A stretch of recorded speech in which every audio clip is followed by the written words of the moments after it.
செவிவழி கதை கேட்க வந்திருக்கும் அன்பு நேயர்களுக்கு இனிய வணக்கங்கள்.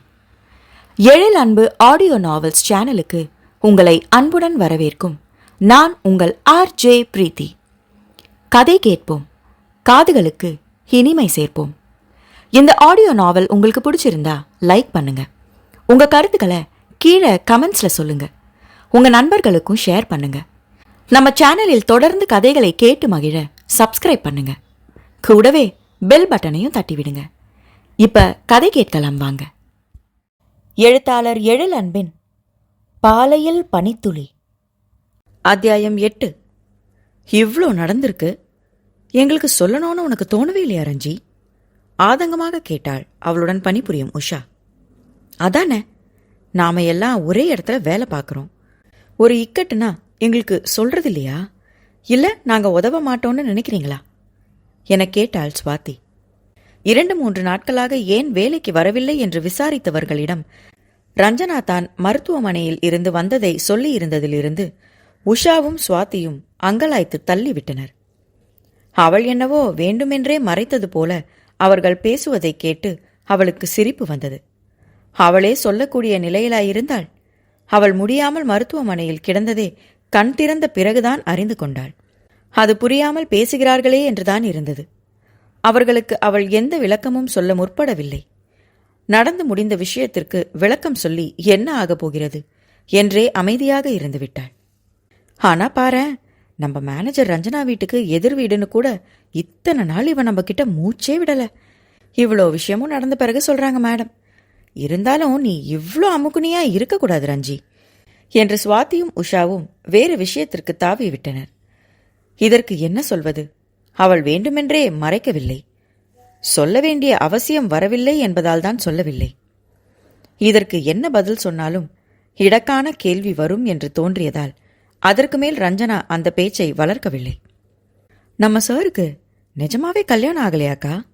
அவர்கள் பேச்சை கவனித்துக் கொண்டிருந்த ஜனனி ஆர்வமாக கேட்க, எல்லாருக்கும் ஒரு கவலைனா இவ கவலைய பாரு, இப்ப அது ரொம்ப முக்கியமா என்று உஷா கேட்க, இல்லையா பின்ன, இவ்ளோ வயசு வரைக்கும் கல்யாணம் ஆகாம ஒருத்தரை நேர்ல இப்பதான் பாக்குறேன். ஏதோ வினோதத்தை கண்டவள் போல சொன்னவளை வினோதமாக பார்த்தனர் அவர்கள். சொல்லுங்கக்கா, ப்ளீஸ் ப்ளீஸ்கா என்று அவர்களின் பார்வையை பற்றியெல்லாம் கவலைப்படாமல் கேட்டாள் ஜனனி. கல்யாணம் ஆயிடுச்சா இல்லையான்னு எனக்கு தெரியாது. ஆனா அவர் இப்போ இருக்கிற வீட்டில் தனியாதான் தங்கியிருக்காரு.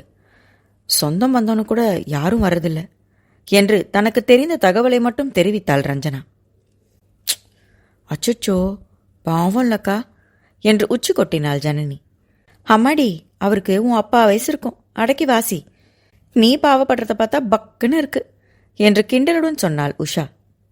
சே போங்கக்கா, அவருக்கு என் அப்பா வயசெல்லாம் இருக்காது. அண்ணா வயசு, சித்தப்பா வயசு வேணா இருக்கலாம்.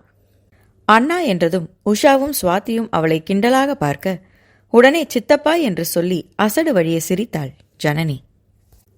சித்தப்பா, நல்லா ஞாபகம் வச்சுக்கோ கண்ணு என்று உஷா நமட்டு சிரிப்புடன் சொல்ல, ஆமாமா அவரு அங்கிள் ஹீரோமா என்று சுவாதியும் கிண்டல் அடிக்க, அக்கா ஆனாலும் நீங்க ரொம்ப தான் ஓட்டுறீங்க போங்க என்று சினுங்கி விட்டு வேலையை பார்க்க ஆரம்பித்தாள் ஜனனி. அவர்கள் பேச்சு காதில் விழுந்தாலும் கலந்து கொள்ளாமல் ஏற்கனவே தன் வேலையில் ஆழ்ந்திருந்தாள் ரஞ்சனா. அவர்கள் பேச்சில் சுவாரஸ்யமாக ஈடுபட்டு கொண்டிருந்த போது ஏதோ வேலையாக தன் அறையிலிருந்து வெளியே வந்த பிரதாபனை அவர்கள் கவனிக்கவே இல்லை. தன்னை வைத்து ஓடிய பேச்சை கேட்டுவிட்டு அவன் சிறு தோள் குழுக்களுடன் உள்ளே சென்றதையும் கவனிக்காமல் போனார்கள். அவனுக்கு தான் ஒரு பேச்சு பொருளாக இருப்பது ஒன்றும் புதிதல்ல. அவன் தனியாக இருப்பதை பற்றி அவனிடமே கேள்வி எழுப்பியுள்ளனர். அவனின் திருமணம் பற்றியும் கேட்டுள்ளனர். அவர்கள் யாருக்கும் அவன் பதில் சொல்ல முனைந்ததே இல்லை. கேள்வி பதில்கள் எப்பொழுதும் ஒன்றுடன் முற்று பெறுவதில்லை. ஒன்றை தொட்டு ஒன்று வந்து கொண்டே இருக்கும். முதலாவதுக்கு பதில் சொன்னால்தானே அதிலிருந்து இன்னொரு கேள்வி பிறக்கும் என்று முதல் கேள்வியையே கிடப்பில் போட்டு விடுவான். இந்த விஷயத்தில் மட்டும் பிரதாபனுக்கும் ரஞ்சனாவிற்கும் ஒற்றுமை இருந்தது. அனாவசிய கேள்விகளுக்கு இருவருமே பதில் சொல்ல விரும்புவதில்லை. அன்று மதியம் வழக்கம் போல வங்கியின் வெளியே வந்து லதாவிற்கு அழைத்து மகனை பற்றி விசாரித்துக் கொண்டிருந்தாள் ரஞ்சனா. அப்போது உணவகம் செல்ல வெளியே வந்த பிரதாபன் அவள் பரத்திடம் பேசிக் கொண்டிருப்பதை பார்த்ததும் நின்றான். ரஞ்சனா திரும்பி நின்று பேசிக் கொண்டிருந்ததால் முதுகிற்கு பின் நிற்பவனை அவள் கவனிக்கவில்லை. என்னடா தங்கம், ஏன் அழுதுட்டே இருக்க? அம்மா சீக்கிரம் வந்துடுவேன், அழாம சாப்பிட்டு சமத்தா இருக்கணும் என்று மகனிடம் சொல்ல, அந்த பக்கம் குழந்தை என்ன சொன்னானோ. என்னடாமா சொல்ற? சுடுதா? ஏன்? நீ ஆயா கிட்ட கொடு, அம்மா கேட்குற என்றதும் பிள்ளை சினுங்கிக் கொண்டே லதாவிடம் கொடுத்தான். லதாமா, குட்டி என்ன உடம்பு சுடுதுன்னு சொல்றான்? சும்மா சொல்றானா இல்ல நிஜமாவேவா என்று பரிதவிப்புடன் கேட்டாள். லேசா கதகதன்னு இருக்கு ரஞ்சனாமா, ரொம்ப எல்லாம் சூடு இல்ல. நீ ரொம்ப பயந்துக்குவேன்னு தான் நான் சொல்லலம்மா. சாப்பாடு கொடுத்துட்டு காய்ச்சல் டானிக்கு கொடுத்து பார்க்குறேம்மா, நீ ஒன்றும் பயந்துக்காத என்று ஆறுதலாக சொல்ல, பார்த்துக்கோங்கம்மா, நானே இப்போதான் ஹாஸ்பிட்டல்ல இருந்து வந்திருக்கேன், அவனுக்கும் நான் தாங்க மாட்டேன் என்று அவள் கரகரத்த குரலில் சொல்ல, பரத்துக்கு என்னாச்சு என்று திடீரென்று அவள் முதுகிற்கு பின் இருந்து குரல் கேட்க திடுக்கிட்டு திரும்பி பார்த்தாள். பிரதாபனை தன் பின்னால் அவள் எதிர்பார்க்கவே இல்லை. சட்டென்று பதில் சொல்லாமல் அவள் அப்படியே திகைத்து நின்றுவிட, குட்டி பையனுக்கு என்னாச்சுன்னு கேட்டேன். அழுத்தமாய் மீண்டும் வந்து விழுந்தது கேள்வி. ரஞ்சனாவின் நெற்றி சுருங்கியது.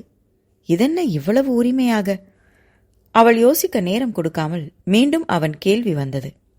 என்னங்க ரஞ்சனா, கேட்டேன்னு பதில் சொல்லுங்க, நானே கேர்டேக்கர் கிட்ட கேட்டு தெரிஞ்சுக்கிறேன் என்று அவள் கைபேசியை கேட்டு கையை நீட்டினான். சார் என்று மறுப்பு சொல்ல வந்தவளின் தடையெல்லாம் அங்கே எடுபடவில்லை.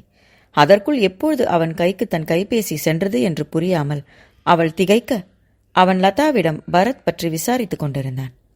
லதா அவனிடம் விவரம் சொல்லவும், கவனமா பார்த்துக்கோங்க, ஃபீவர் அதிகமாகிற மாதிரி இருந்தா யோசிக்கவே வேண்டாம், உடனே ஃபோன் பண்ணுங்க, என் நம்பர் உங்ககிட்ட இருக்குல்ல என்று அவன் கேட்டுக்கொண்டிருக்க, என்ன நடக்கிறது இங்கே என்பதாகத்தான் புருவம் சுருக்கி பார்த்து கொண்டிருந்தாள் ரஞ்சனா. நீங்க எதுக்கும் ரெடியா இருங்க ரஞ்சனா, கேர்டேக்கர் கிட்ட இருந்து திரும்ப ஃபோன் வந்தா சட்டன்னு பெர்மிஷன் போட்டுட்டு கிளம்பிடுங்க என்று சொல்லியபடி அவளின் அலைபேசியை நீட்டினான். என் மக விஷயத்த நான் பார்த்துக்கிறேன் சார் என்று அழுத்தமாக அவள் மறுமொழி கூற, அவள் சொல்ல வந்ததை புரிந்து கொண்டானா இல்லையா என்றே புரியவில்லை. தீர்க்கமான பார்வை அவள் மீது வீசிவிட்டு சாலையில் இறங்கி நடந்து சென்றான். அவனின் நடவடிக்கையும் பார்வையும் அவளுக்கு சரியாக படவில்லை.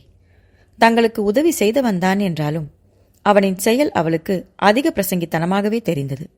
அவனின் செயல் மனதிற்கு உவப்பானதாக படவில்லை. அவளின் மனதின் உறுத்தலை அதிகரிப்பது போல் அன்று மாலை வேலை முடிந்து அவள் பேருந்திற்காக காத்திருந்தபோது அவளின் அருகில் வந்து நின்றது பிரதாபனின் கார். நெற்றியை சுருக்கி பார்த்து அவள் விலகி நிற்க, காரின் ஜன்னல் கண்ணாடியை திறந்து தலையை நீட்டி பார்த்த பிரதாபன், ரஞ்சனா வாங்க, உங்களை டிராப் பண்றேன் என்று அழைத்தான். வேண்டாம் சார், பஸ் இப்போ வந்துடும், நீங்க கிளம்புங்க நாகரிகமாக மறுத்தாள். பஸ் வந்தாலும் நீங்க வீட்டுக்கு போக லேட் ஆகும் தானே, பரத்துக்கு வேற உடம்பு சரியில்லையே, கார்ல வந்தீங்கன்னா சீக்கிரம் போயிடலாம் என்றான். என்ன இது தலைவலி என்றுதான் அவளுக்கு தோன்றியதே தவிர அவனின் உதவியை ஏற்கும் மனம் வரவில்லை. 10 நிமிஷம் லேட் ஆகிறதுனால ஒன்றும் ஆயிடாது சார், நீங்க கிளம்புங்க ப்ளீஸ் என்றவள் அவனை பார்க்காமல் பேருந்து வரும் பாதையை பார்த்து திரும்பிக் கொண்டாள். ஒரு நொடி அவள் முகத்தை பார்த்தவன் அதன் பிறகு எதுவும் கேட்காமல் வண்டியை கிளப்பிச் சென்று விட்டான். ஹா என்று நிம்மதி மூச்சு விட்டு கொண்டவள், நல்ல வேளை நேற்றே அவன் மருத்துவமனையில் தனக்கு செலவழித்த பணத்தை கொடுத்து விட்டேன் என்று நிம்மதிப்பட்டுக் கொண்டாள். அவள் பணத்தை திருப்பி கொடுத்தபோது கூட அவன் போலியாக கூட எந்த மறுப்பும் தெரிவிக்கவில்லை. ஆனால் இன்று அவன் நடந்து கொள்வது ஏனோ மனதை நெருடிக்கொண்டே இருந்தது.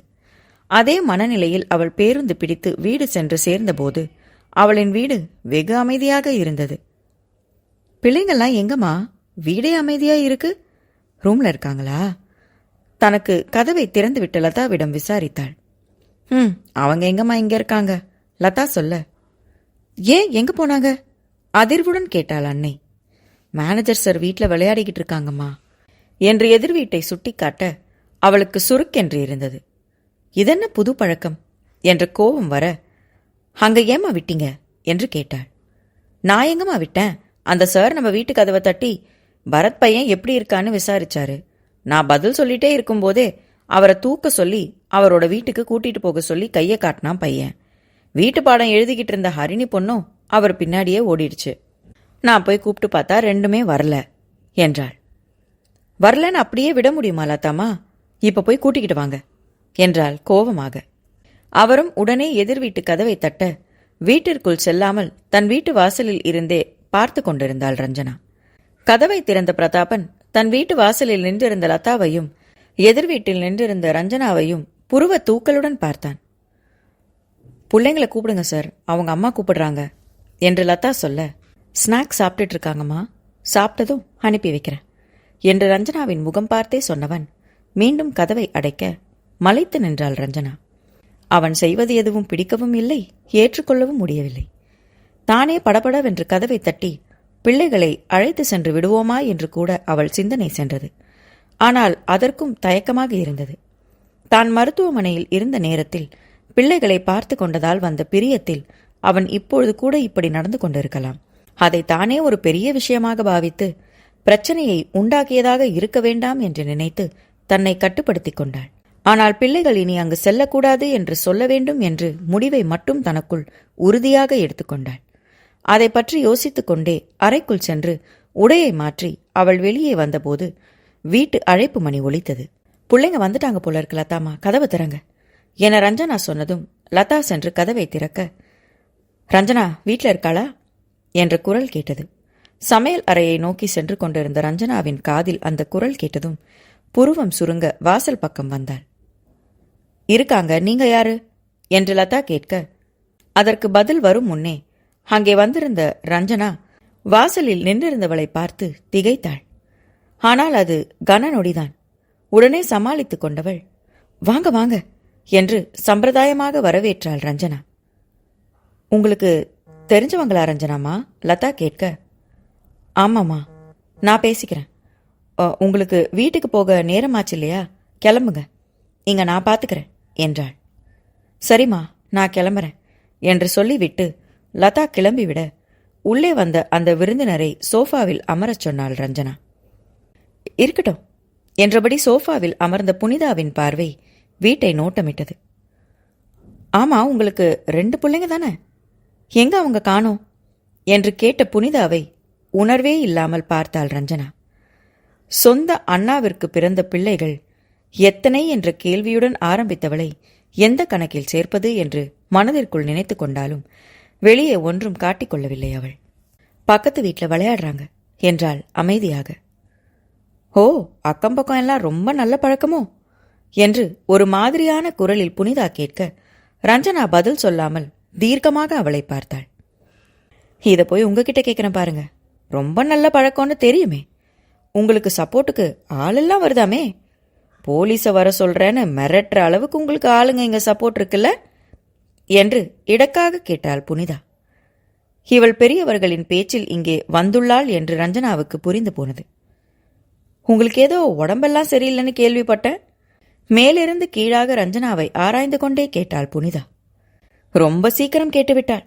எனது உடல்நிலையை பற்றி தெரிந்த பிறகும் எட்டிக்கூட பார்க்காமல் இருந்துவிட்டு இப்போது நிதானமாக வந்து நலம் விசாரிக்கிறாளாக்கும். இப்போது கூட தான் இன்னும் உயிரோடு இருக்கிறோமா இல்லையா என்று நோட்டமிட வந்திருக்காளோ என்ற சந்தேகம் வந்தது ரஞ்சனாவிற்கு. அவளின் எண்ணம் சரிதான் என்பது போலதான் அடுத்து புனிதா பேசியது இருந்தது. என்னவோ ரொம்ப முடியல, இப்போவோ அப்போவோன்னு இருக்கீங்கன்னு தகவல் வந்ததா அப்பா சொன்னாரு. பார்த்தா அப்படி ஒன்றும் தெரியலையே, நல்லா தானே இருக்கீங்க. அப்புறம் அதெல்லாம் என்ன நாடகமா என்று புனிதா கேட்க, நாடகம் போட வேண்டிய அவசியம் எனக்கில்லை. இப்போ எதுக்கு நீ வந்திருக்க, என்ன விஷயம், அதை சொல்லு முதல்ல. அவ்வளவு நேரம் இருந்த பொறுமை போய் கடினமாக கேட்டாள் ரஞ்சனா. முகம் மாறிய புனிதா, நாடகம் போட வேண்டிய அவசியம் இல்லையா, ஃபோன் வந்தது அதனால தான் கேட்டேன், அது என்ன பொய்யா அப்போ என்று இளக்காரமாக கேட்டாள். அது உண்மையா பொய்யான்னு எப்போ கேட்டிருக்கணும், ரொம்ப நிதானமா 4 நாளுக்கு அப்புறம் வந்தா என்று இடக்காக கேட்டாள் ரஞ்சனா. அது வந்து என்று தடுமாறிய புனிதா, அதான் நல்லா தானே இருக்கீங்க, அதை பற்றி இப்போ என்ன, நான் பேச வந்ததை பேசிட்டு கிளம்புறேன் என்றவளின் பார்வை மீண்டும் வீட்டை சுற்றி வலம் வந்தது. அதிலேயே அவள் எதற்காக வந்திருக்கிறாள் என்று ரஞ்சனாவிற்கு புரிந்து போனது. இங்க பாருங்க, இந்த ஃப்ளாட் வாங்கினது என்னோட அண்ணன். ஆனால் அதில் வாழ அவனுக்கு கொடுத்து வைக்கல. அல்பாயுஸில் போய் சேர்ந்துட்டான். இப்போ என்னோட அம்மா அப்பா தங்க சொந்த வீடு இல்லாமல் கஷ்டப்படுறாங்க. அவங்களுக்கு தங்க ஒரு வீடு வேணும். இதை அவங்களுக்கு கொடுத்துருங்க என்று அதிகாரமாக கேட்டவளை கடுமையாக பார்த்தாள் ரஞ்சனா. அவங்களுக்கு கொடுத்துட்டு நான் எங்க போறது என்று கோபமாக கேட்க, அது நீங்க வேலை பார்க்குறீங்கல்ல, என் அண்ணா இல்லைனாலும் ஒரு குறையும் இல்லை உங்களுக்கு. அவன் செத்த பிறகு உங்களுக்கு செட்டில்மெண்ட் பணம்லாம் வந்திருக்கு தானே, அதையும் வாங்கி அவனோட பெத்தவங்க கண்ணில் கூட காட்டாம கமுக்கமா நீங்க தானே வச்சிருக்கீங்க. இங்க பாருங்க, பணம் வீடுன்னு எல்லாத்தையும் நீங்களே அமுக்கிக்கிட்டா எப்படி? பணத்தை கூட நீங்களே வச்சுக்கோங்க, அதை நாங்கள் கேட்கல. ஆனால் இந்த வீட்டை கொடுத்துருங்க. அந்த பணத்தை வச்சு நீங்கள் வேற வீடு பார்த்துட்டு போங்க. ஏய் எந்திரி! புனிதா பேசிக்கொண்டே போக ஆங்காரமாக கத்தினாள் ரஞ்சனா. பிள்ளைகளை விட வந்த பிரதாபனின் செவிகளில் லேசாக மட்டும் சாற்றி வைத்திருந்த கதவின் இடைவேளியில் அந்த குரல் அவனை வந்து சேர அப்படியே நின்றான் அவன்.